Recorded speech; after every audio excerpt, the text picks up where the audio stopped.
Why should we say Alhamdulillah when we sneeze? Sneezing brings a person the blessing of relief by releasing vapors that were trapped in the head, which, if they were to remain there, would cause him pain and sickness. For this reason, Islam tells him to praise Allah for this blessing and for the fact that his body is still intact after sneezing, for sneezing causes a disturbing movement in the body. When a person mentions Allah and praises Him, this annoys the shaitan in several ways.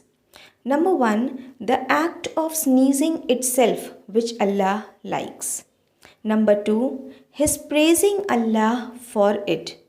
Number three, the Muslims praying for mercy for him. And number four, his prayer for them to be guided. All of this annoys the shaitan and makes him upset.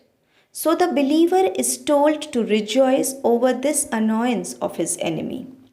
Praying for mercy for the one who sneezes is called tashmeet because it implies that he should rejoice over the annoyance of his enemy.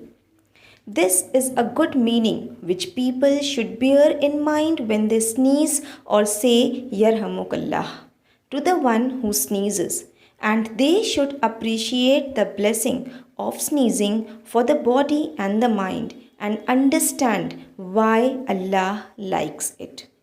Praise be to Allah. Alhamdulillah.